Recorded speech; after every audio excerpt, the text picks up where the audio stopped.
Hi guys, welcome to the Revive Stronger podcast. I'm your host as always, Steve Hall, and I'm welcomed today by Andy Galpin. You may have heard of Andy across the interwebs. He's got his own podcast and has been on loads of podcasts very similar to this one. And he's a great speaker and also incredibly intelligent. He's written loads of articles as well, and even a book, Unplugged, which we won't be mostly delving into today unless it just comes up, which will be absolutely fine. But if you don't know about Andy, I'll give a brief introduction to him. He has a degree in exercise science, masters in human movement sciences, a PhD in human bioenergetics.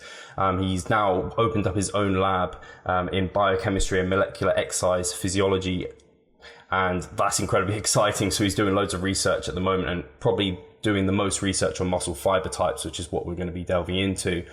He really focuses attention on kind of teaching classes, running the lab. And I know, having heard him on other podcasts, he kind of likes to do lots of things and not kind of get stuck in one particular area. He does have a background in weightlifting, grappling and American football.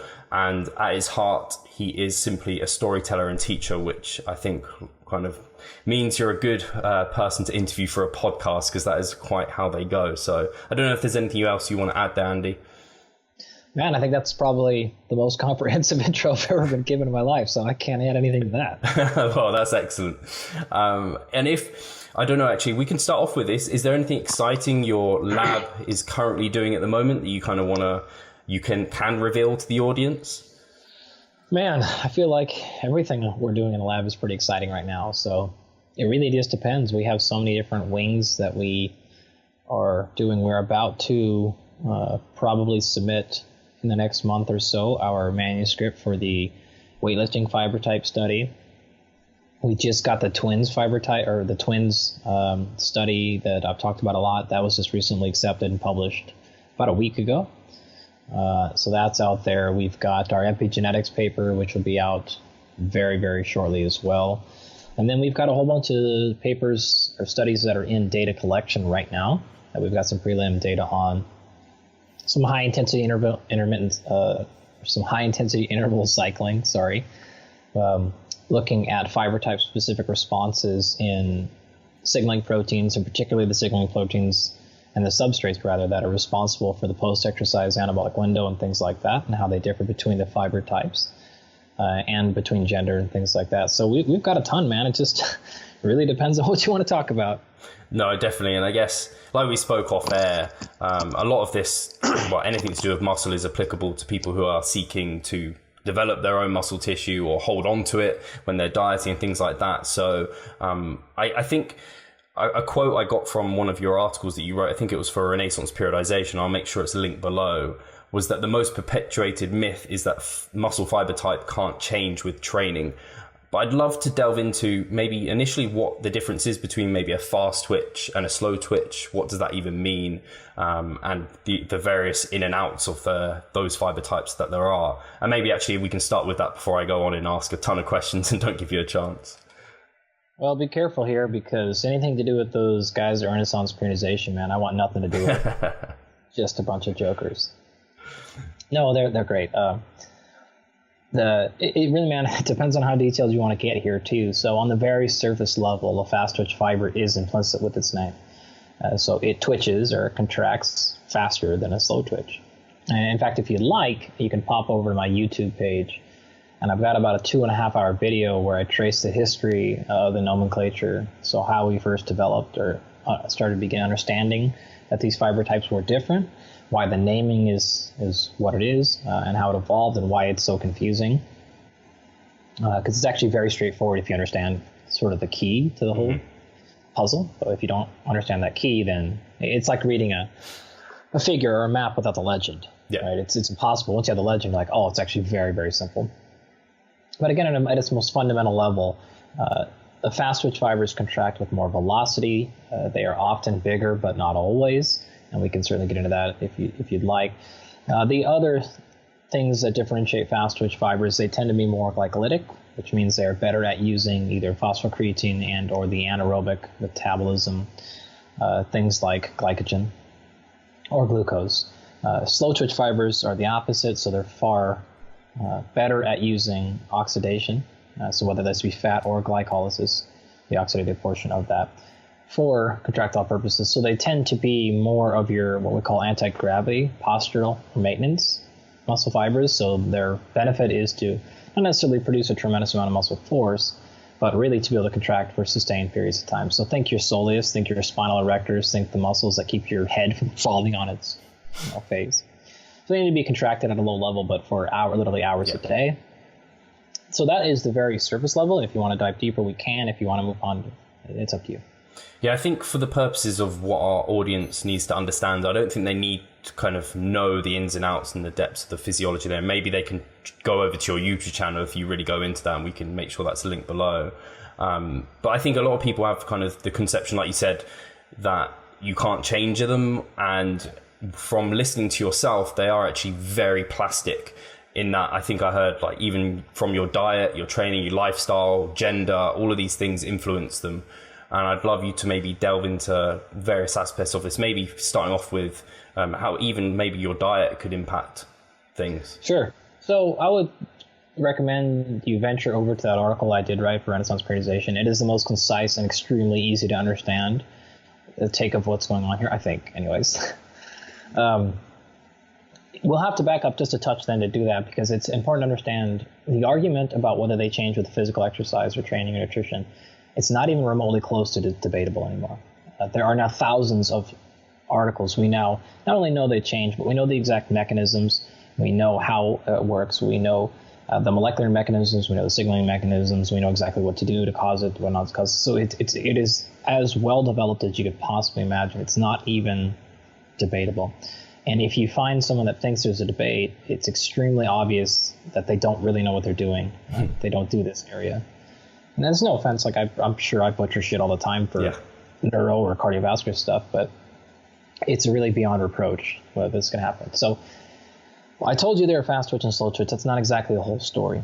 Really, there is fast twitch, and we'll have to start using some nomenclature here to make this easier. So there's slow twitch, which is type 1.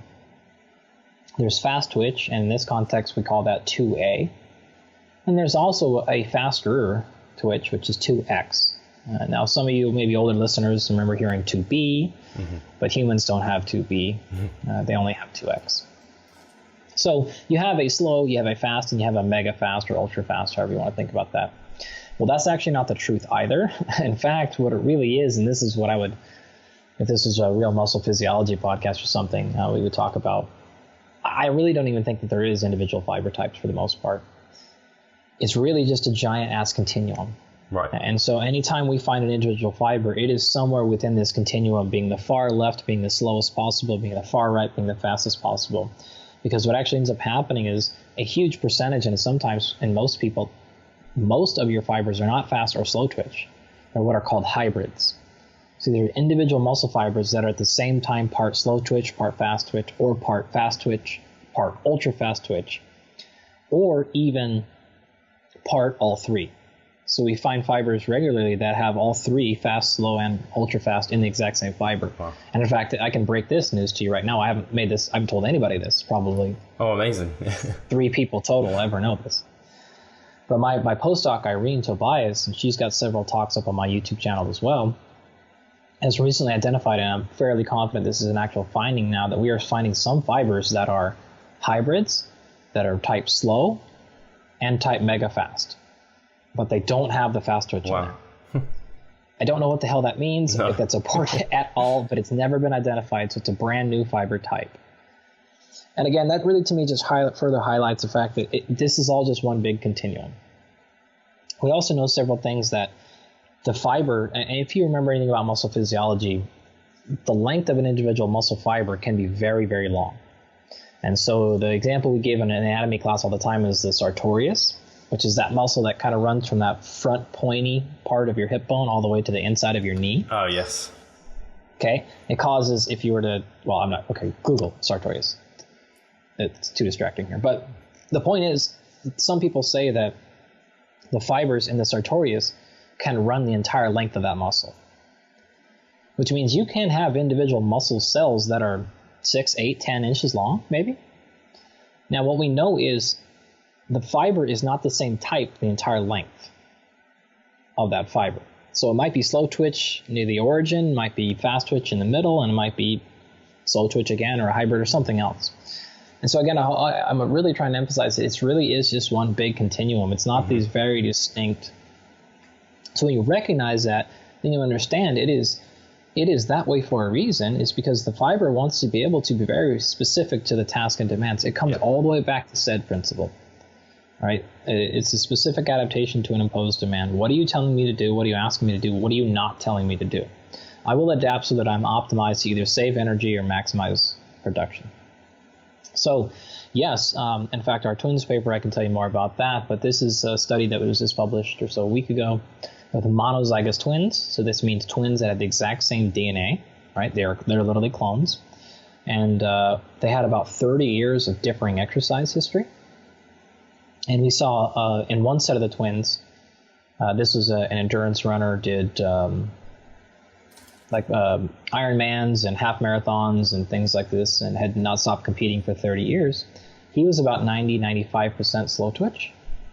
And his monozygous twin brother, so the exact same DNA, was about 50% slow twitch. So it's not like, okay, can we move? Well, there's a debate here. There's no fucking debate. Yep. It's like, okay, maybe they can move like a little bit. No, like this is literally, you went from 50%, your genetics said 50%, you trained it to 90%. So really the question, and I could go over whatever you want, pick your thing. You mentioned diet. There are papers that have come out showing resveratrol, high-fat, high-sugar diets, apple, some of the polyphenols in apples. All these can result in changing your fiber type.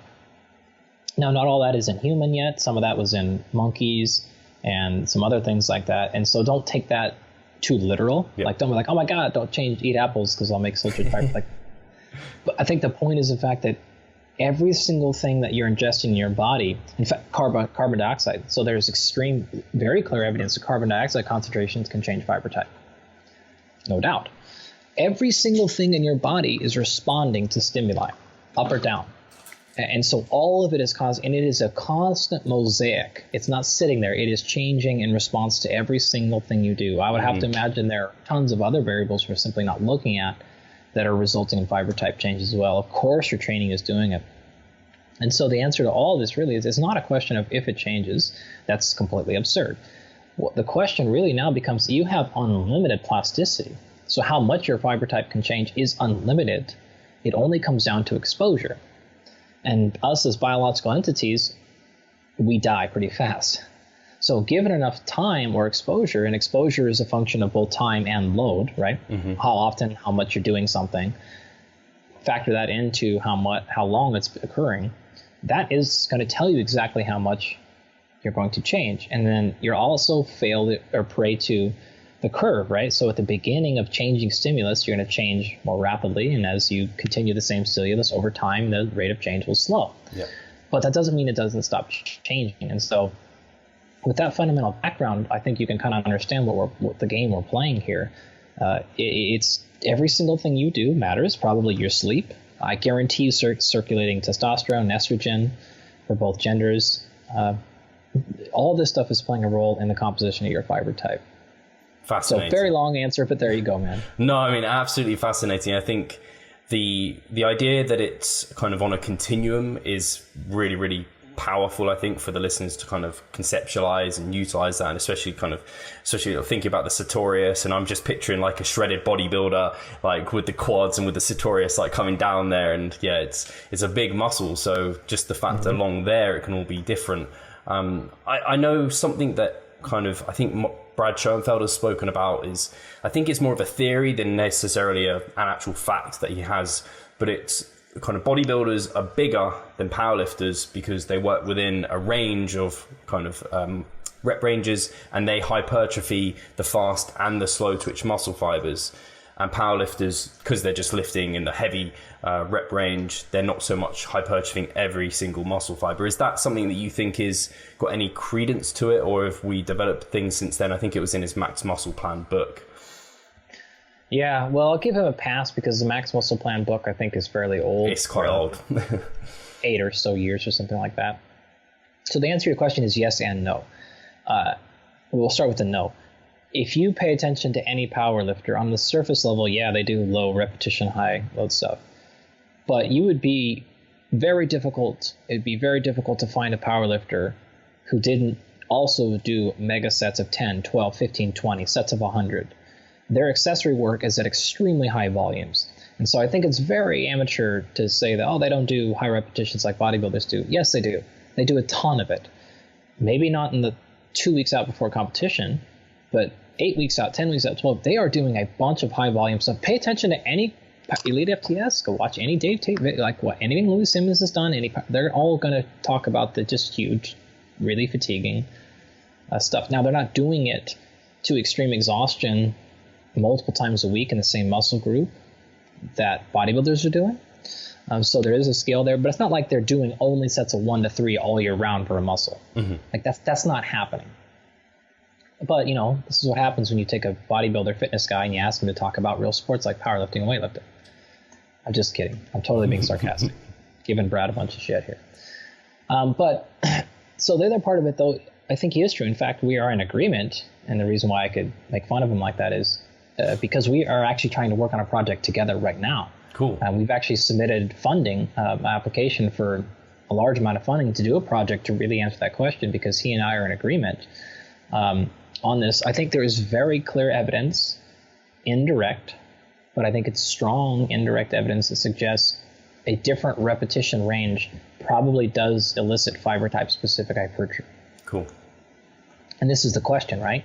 And I've actually spoken at length with Ben Pekulski, who's a very well-known bodybuilder, at this, and he fundamentally believes that if he would have understood this, it would have changed a lot of. He would have had a lot more success in bodybuilding. He would have done things a little bit differently because he doesn't think that he's sufficiently addressed the fast twitch fiber types, and so he could have gotten better in some specific areas. And I'll let you jump over to his podcast because he talks about that quite a bit.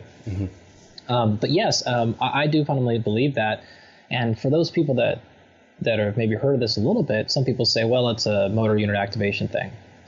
Well, that is partially true, but there's enough evidence to suggest when you take motor unit recruitment out of the equation, so size principle is out of the equation, and I'll talk about the mechanism if you want here, that there still is an endogenous difference between the ability to hypertrophy in the fast and slow twitch fibers when given the exact same exposure. We have isolated that, and I've published this many times over, in different mechanisms. So most people have heard of AKT and mTOR and things like that. Those simply exist at a greater concentration and a greater activation in the fast twitch muscle fibers. So it would suggest that if you give them the exact same stimuli, they're going to have more signals to turn on protein synthesis, and gene expression rather, that is going to activate protein synthesis. So yeah, I fundamentally believe there is going to be a different prescription. And in fact, we've tried to address this now multiple times, but it's just impossible to get funding for this, particularly in the States right now. It's getting, with the current administration, we're just getting hammered with funding. So it's going to be very difficult. We're not going to get this grant that I submitted, but we tried anyways. I think that is very fundamentally true. And we have enough evidence to suggest you have a combination of both fiber type specific hypertrophy as well as shifting of fiber types that play a very critical role in how you train. And I think where this really can help people is there's a difference between, say, just competition prep and your off season or your building phase or however terminology, depending on how often you're competing and things like that. And this is where I think can make people, we can take a look back at, say, what the long-term athletic development folks do for traditional field sports and say, hey, they're onto something here where we need to be able to think differently about the 6 weeks out, the 4 weeks out from competition prep, and the 8 month and the 1 year, 2 year, 5 year, 10 year plan, because this is going to really start to pay dividends over those long into your career. No, that's fascinating. And I guess the question would be for the listeners and even for myself, what are the practical implications of this? Is this a periodization of repetition ranges, and how would people go about that? I guess there's a few kind of people talking about how periodization isn't important for bodybuilders, yet this is generally studies based on not elite bodybuilders. So I guess that's kind of makes that less of a concern. But anyway, I know you've got something to say, so I'll let you go for it. No, Eric Helms can go fuck himself on that. I'm just kidding. Also a great guy. Just awesome guy. He's all right. I've been a huge fan of his for a long time. So no, yes and no. I think that the point they're trying to make with those comments, because I know exactly what you're referring to there. There is merit for sure in what they're saying, that, hey, look, this is not the same periodization scheme that we all the research that was on the periodization needed for a weightlifter to compete and maximize, this is not going to apply to somebody. And their point is very taken there. And Eric has spoken at length about the difference between program and periodization program design. Yeah. Right. So you can go check out. I think he's got a YouTube video up on that or something, probably. And he has very good points in that discussion there. And so yes, but I think there is absolutely still room for both. So the practical recommendations I would personally give, number one, is I don't know. And that's the most important thing I can say here right now. At this point, I would still say listen to people who've been doing this. I have not trained anybody for a bodybuilding competition in my life, or fitness or figure or anything.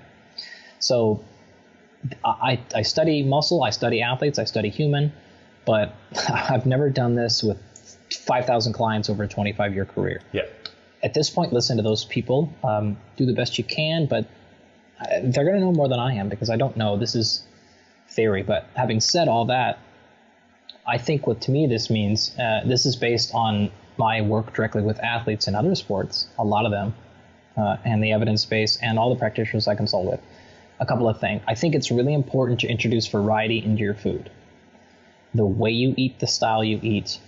If you're eating the same, I eat an apple and I eat broccoli and chicken and brown rice. If you're eating that year round, competition out of competition, and all you're doing is adjusting in the amount of the macros, I think you're going to do yourself a massive disservice. Both muscle and other, for a bunch of nutrition reasons why. But I think that is number one, is you need to introduce different styles of eating. It's okay to play with intermittent fasting. It's okay to play with eating smaller meals, eating larger meals, different macros, different groups. Go keto for a while, go non-keto. Do all these different things. I think that's very, very helpful to keep yourself healthy for the long term. When you're, I helped. There's this guy. He's a UFC fighter. Oh, he's a former UFC fighter named Chael Sonnen. And I helped him write a book that came out last year called The 4-Pack Abs. Oh. And he had it's like a diet book for the exact opposite of probably who's listening right now, but it's kind of like for the 45-year-old dad, Right. And it's sort of like, hey, you're not going to look like these 23-year-old dudes who compete in fitness and figure competitions. You need to reset your expectations, and this is one of the reasons why you're failing in your diet, actually, is because your expectations are, you're going to either look like, and this is the funny part, he said, that people that look like that usually look like that for a total of an hour, or 5 hours or whatever, right? 10 hours, who cares? They don't really look like that, that's the point. Or they're photoshopped, or they're 21, or they're on drugs. It's like, all right. So, yes, it's fine. You could suck up. My point with that is you could do a lot of dumb shit, and it might work for a small amount of time, especially if you're young and you're very resilient. But if you really want to talk about, hey, I want to maintain this figure and this physique into my 30s and my 40s, this is when I think you need to start introducing variety. And then I would say the exact same answer with the training is you should not just stay at 8 to 12 repetitions forever and say like, periodization doesn't matter for bodybuilders. Therefore, I've been doing this program for 8 months. I haven't changed anything and I'm still making gains. Well, maybe, but again, are you interested in 8 years down the road? If you are, this is when I think it's critically that you should run that whole spectrum. You should do things down to singles all the way up to hundreds.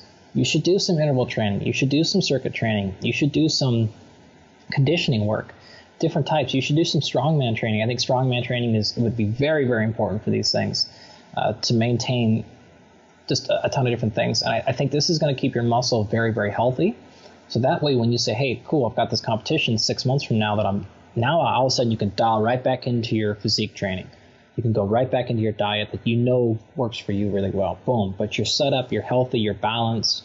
Everything is really well developed from a big level. Now you can, boom, dial in and you can get right back into your program that you like to do or whatnot. But then you got to come out of that and just do a lot more variety in the movement patterns and the exercise choices and the types of exercise. Do a spin class, do a Zumba class, like just pop into different things to keep some overall resiliency. And again, I'm not saying like do yoga for 6 months. But I'm saying like, just pepper these things in, just different types of things. Do a cardio kickboxing class or start doing jiu-jitsu, whatever you want to do. Use those things just a little bit of dosage. And I think that's really going to be giving people the most well-rounded approach for long-term development. Is that more for kind of longevity and health reasons more than, because obviously people might be thinking, oh, that sounds quite non-specific towards the sport of like bodybuilding, for example. Is that is that psychological, physiological? Well, all the above. I was not really referring to that as like a long-term health thing. Of course, that's a whole separate conversation. I mean, if you want, I don't think that's what you want to do, but we can certainly talk about that. No, I was referring to that as an approach specifically for people who are trying to do these things. So again, let me put context on that. I'm not saying coming out of your bodybuilding competition and then all of a sudden don't lift weights for 4 months. No. I'm saying still say to your 4 days a week of lifting or something, but you add in one extra session of cycling, or you maybe go from lifting 5 days a week to 4 days a week, and 2 sessions are now intervals on the bike, and you got 1 day where you're going to drag a heavy sled, and it is non-specific, and that's the fucking point. You can't be that. I don't believe you can be that specific. Well, I don't believe most people can be that specific for 15 years and not run into problems, into joint problems, into development problems. So remember, the muscle is going to get very, very specific and efficient with what you're asking it to do. So here's an example. We had a study where we took biopsies from people across a continuum. So this is people who are sedentary, people that are kind of recreationally active, people that are like, I'm a lifter, but like, you and I know what that means. Like, okay, you don't lift like we talk about lifting, but like you kind of like go to the rec center a couple times a week and hit a couple of machines. We had powerlifters, weightlifters, and all the way up to elite powerlifters. And we looked at some of these signaling proteins that are responsible for hypertrophy. Now, here's the key. So some of these proteins, in order for these things to act on the nucleus, they have to be activated. And so you have 2 things that are playing here. If I have a lot of these proteins, I'm much more likely to send a signal to the nucleus. But I could also have very small amounts of these proteins, but them activated at a very high percentage. So let's take you and I right now, Steve. So Steve, you have this hypertrophy protein. You have 50 of them. I have 100 of them. Okay, well, if I'm activated at 5%, that means I have 5 total activated. If you're activated at 25%, even though you have way less protein, you get what I'm saying here, right? So it's critical to understand these different types of this. It's not just about maximizing at all times. So anyways, what we found in this study is what happens over time is it becomes extremely desensitized to the stimulus. And so that's the problem at the end of the spectrum. And it was a beautiful curve that ran across this entire continuum of different people. It's very, very difficult for your muscle to pay attention and respond to the exact same stimulus over time. And now this is, again, these people at the bar of the spectrum were 15 or so years into their lifting career. That differed significantly from people who were 5 years into their lifting career. And so this is what I'm talking about when I'm saying, hey, like long-term longevity in your sport, if you want to make sure you don't burn out, both even from an anabolic perspective, 10 years down the road, 15 down the road, it's very clear you're going to become extremely desensitized if you continue to do the exact same stimulus. You're not going to respond. So I was still referring specifically to your bodybuilding or physique or career, that just a little bit of stuff. Again, you're still lifting a lot of the times a week, but maybe if you think about this from a 10-year perspective, you're 19 years old now, and you're doing well on the regional circuit or something, but you really got your eyes on a big competition. Well, it's probably going to take you, say, 5 years to get there. Well, you got to start thinking, you can't do your training that maximizes what's going to look at 19 or 20, because that's not going to continue to probably work until you're 25. So you got to start thinking, okay, I'll sacrifice a little bit right now if that allows me to gain another year at the back end or another 2 years at the back end. And this is really what I'm referring to, is so peppering a little bit of this non-specificity in there. And yes, I can make up words. That's what you get to do when you're a doctor.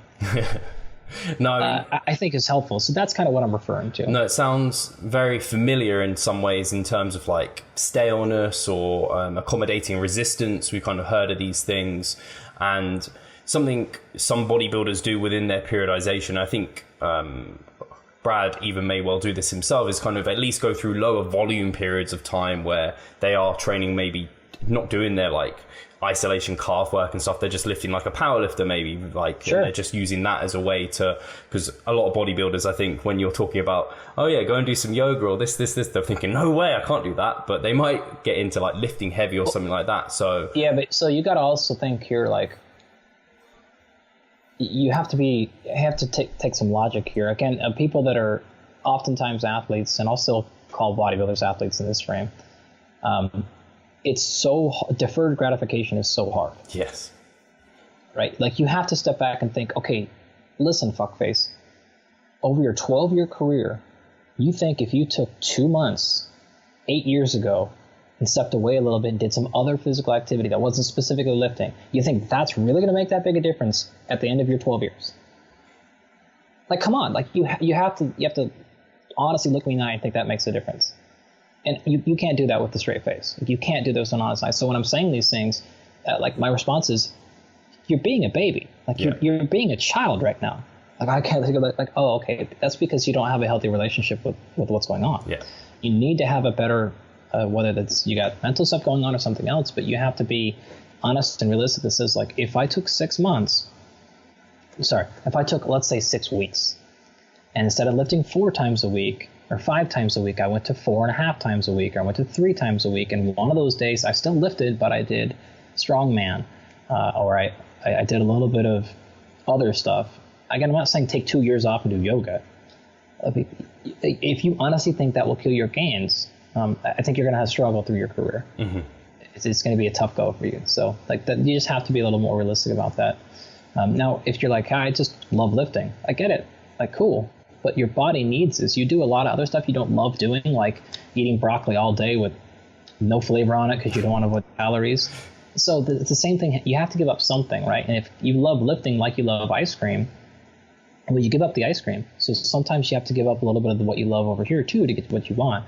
It's the same thing. Like, you have to be able to make these sacrifices if you think that's the right answer. Now, if you think I'm wrong, well, then I might be.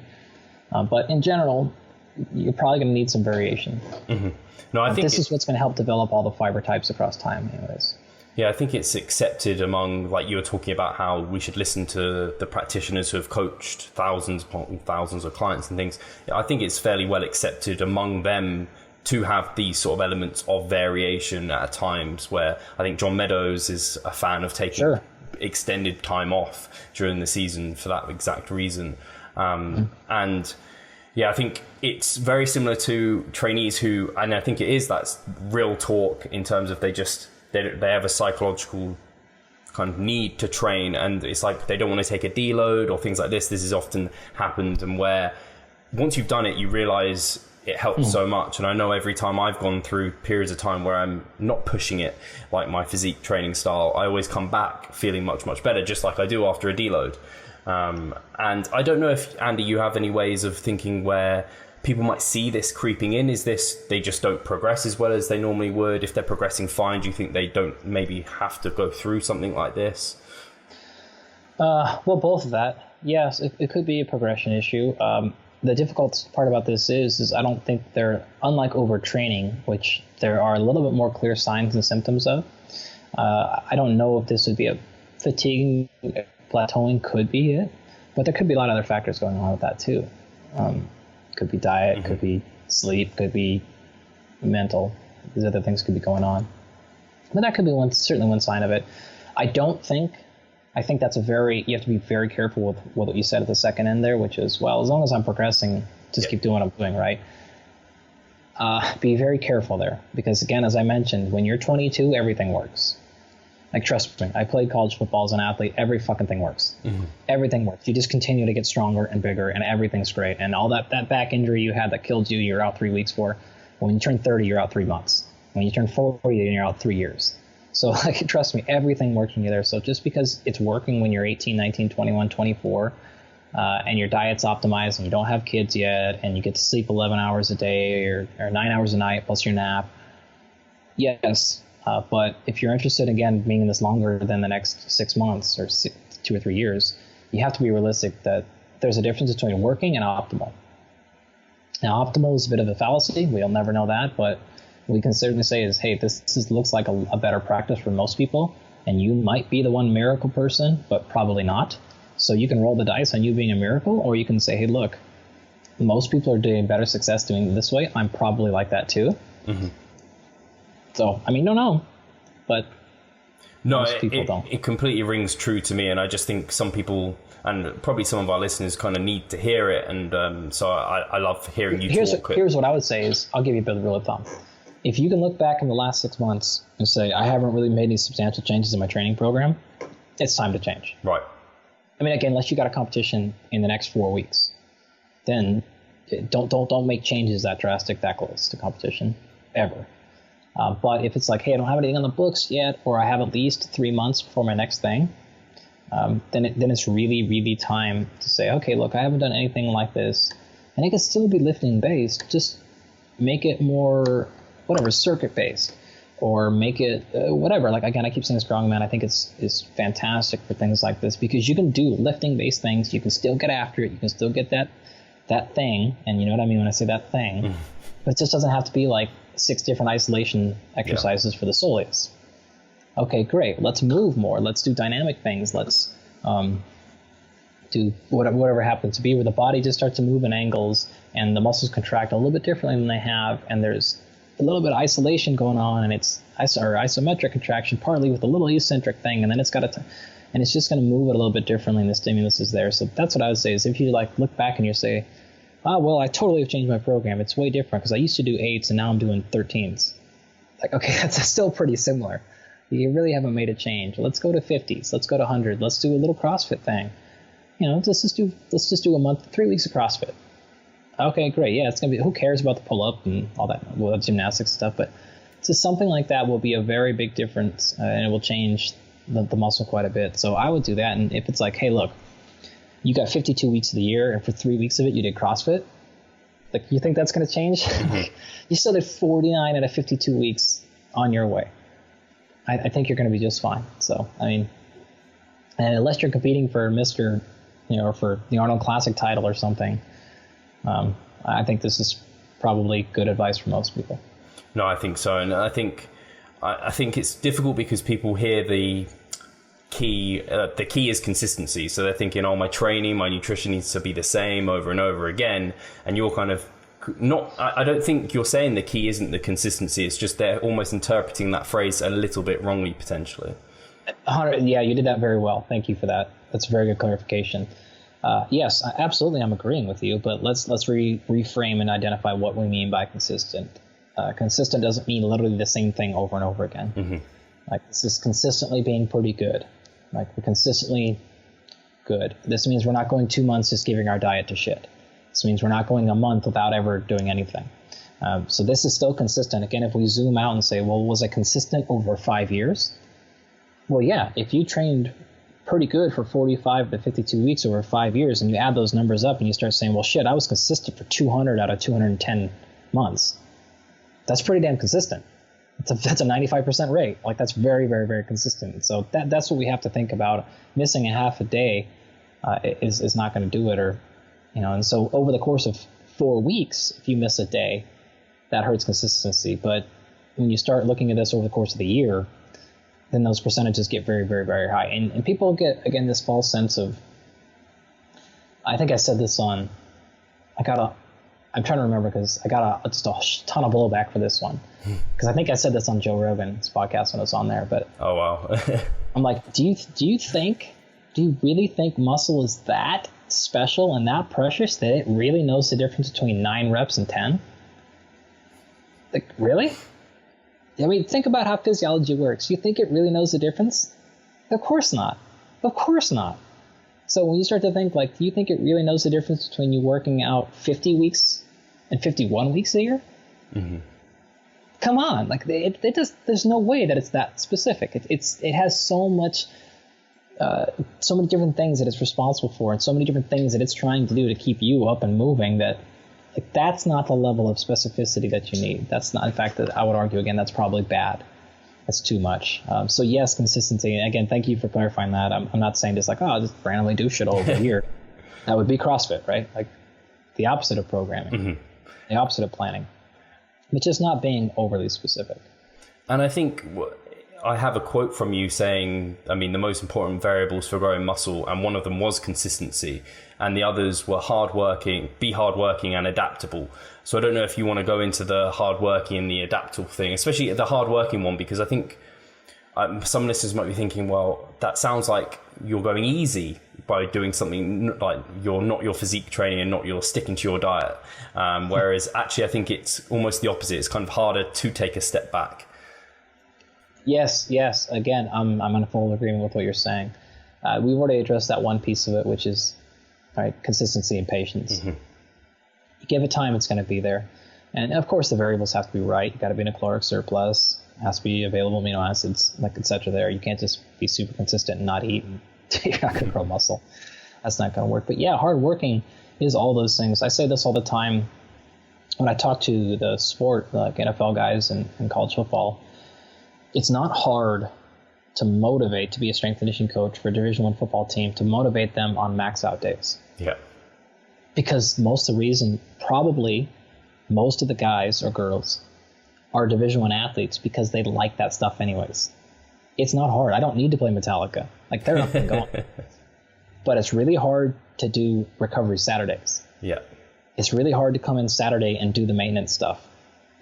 That's the day where I'm like, hey, we got to have a pep talk before. Like, I need your focus because we're going to do this 20-minute calf stretching circuit with lacrosse balls, and we're going to work on breathing with our diaphragm, and I need you fucking focused today. Like, this is not the day to go through the motion. And so I think that's exactly what I'm referring to here. It's the same thing. It's like, it is very hard to do those other things, because if we look at this from a bit of a metaphysical perspective, is it hard work really if you're loving it? Yeah, it can be. Mm-hmm. But then, like, if you're enjoying it, are you really doing the hard thing? Well, maybe the hard thing, again, is doing the hard choice of, like you made the hard choice with your ice cream, make the hard choice of doing something different, even though it, like, fries your brain for a minute because, that's not your routine or that's not your thing, and you think you're going to lose all your muscle because you did sets of 25 today and sets of 12. Like, so it's giving up that stuff and going, look, I have to have this deferred gratification, and I'm going to do the hard work today, which is do all this shoulder rehab and clean up my posture and my shoulder, because that's why my shoulder keeps getting dinged up, or that's why I get this neck pain, because I'm a little bit out of position when I start adding mass and start adding volume over time. I got to go clean this skunk up, and this is why my low back's hurting, so I got to rebuild my foot here. Because every time I start getting in my competition cycle and I start squatting more, and my low back starts to hurt, and it's all because my big toe isn't working. Okay, great. Or my mobility's not there at my hips, and that's why I'm getting junked up every time I get into my cycle prep. That, for these athletes, that's the hard stuff. For normal day people, going to yoga might be the easy stuff. But for you, it might be hard. So it's making that decision of going like, fuck, I don't want to do this, but this is what needs to happen right now. So I got to go do this. No, definitely. And then in terms of being adaptable, is that the varying things when you need to, or what's that element? It's all of that. Yeah. It's being adaptable and saying, look, this is not working. And I don't care that I think Steve Hall's the smartest guy ever, and he wrote this program for me, and I idolize him. Well, if it's not working, it's not working. Mm-hmm. Right? Or if it's being able to change things up and still respond and realize that when the muscle becomes exhausted, it becomes exhausted, and it doesn't always necessarily matter if it was, which exact exercise you chose, or that stuff is far less important. I'll go back to Ben Pekulski. He says this all the time beautifully, and I've been saying this for years too. Look, with fitness and physique and bodybuilding, the goal is to cause some sort of internal stimulus, right? So who the fuck cares what happens externally? That's all noise. Do whatever you want to do externally to cause the same muscle reaction. So if that means you, Steve, have to do a hammer curl, and I need to do a cable crossover to get the exact same activation in the same spot of my bicep, it's noise. It's all noise. We're trying to get the same internal stimulus. So that stuff doesn't matter. And so if you say, hey, look, my quads just don't grow when I do sets of 10, 12, 15, I'm just not getting there. I think I got to go do sets of 1 to 5 or sets of 5 to 8 or whatever. They're growing better when I get to that rep range for my quads. Great. Maybe you have a fiber type difference. That's probably explaining it. Mm-hmm. You're very fast twitch and I'm slow twitch, or the inverse, or whatever it is. And so that's the adaptability you have to have is saying, look, I'm going to do things differently, and I'm going to make sure my body knows how to use fat. I'm going to make sure it knows how to use carbohydrate. I'm not just going to stick to one diet, because if I do that, I'm going to hedge my bet too far to one hole, and I'll lose flexibility metabolically. Mm-hmm. I'm going to make sure my body knows how to digest and absorb a bunch of different amino acid profiles, so I can get there, right? So when I have availability, it's optimized, and I'm not just all of a sudden maximize on leucine all the time. That's going to be a problem. So it's all those things. It's being adaptable over time, both with a planned purpose and responsive to change and stimulus. And hey, guess what? All that worked, and then you found out your girlfriend's pregnant, and like you're not gonna be able to sleep like you can. So how can I now change the schedule? Yep. Things like that. No, I absolutely love this entire discussion, and it's really just opened up kind of, I think a lot of people look at it and they think, oh, it just sounds like you need to be doing all these different things all the time. But I think when you actually take a sit back, you can almost periodize this entire thing whilst you're collecting data, you're analyzing things, maybe you're changing small things, and you can optimize as you're doing that as you go along. And I think it just takes someone to conceptualize, step back, and really think about the long, bigger picture there. Yeah, another good clarification you just did there, and let me add a piece to that. I gave a ton of options there, but I was in no way suggesting to do all of those, particularly at one time. I just gave a bunch of options, and so maybe you're sitting back at home and you decide, oh, I'm going to try that little piece. Awesome. And somebody else hears that and goes, no, I'm not interested in that at all, but I'll try that little thing. And so, yes, again, I gave different options and tried to think of different examples, but I'm no way suggesting that a competitive bodybuilder should at some point through the year be doing CrossFit, should be doing strongman, should be doing bodybuilding, should be doing yoga. Like I'm not saying that's what I'm saying. At some point, maybe one of those elements is introduced throughout the year. Or at one point they do one thing different with their diet or something like that. And depending on how you work, if you're gender, how long you've been doing this, if you're a gainer, if not gainer, that you can have different things to play with so you can find a way that fits into your program. Mm-hmm. Absolutely fantastic. And I know we're kind of limited on time, and I want to absolutely respect that and absolutely thank you, Andy, for coming on the show, because I think you've really opened up an element of the podcast we've never gone down. We've talked a lot about hypertrophy, a lot about muscle growth. I don't think these things have been spoken about in such a way before. So I want to thank you massively for myself and the listeners. Great. Worst episode of the whole season. Yeah, you just called everyone out. So we'll make sure everyone gets to see that. If people want to learn more about you, your work, your podcast, where should they reach out to you, Andy? Just follow me at bradschoenfeld.com. Everything I say is just regurgitating what he says. So I'm just kidding. My website's easy. I'm on the internet, andygalpin.com. Social media, Instagram is, if you like getting the direct access, because I pretty much tweet out science and performance stuff for the most part. So it's easier for me to direct link to the papers that I'm talking about and stuff in Twitter. So follow there. If you just want to see sort of the picture of it and my analysis or breakdown of it, then Instagram is a lot easier.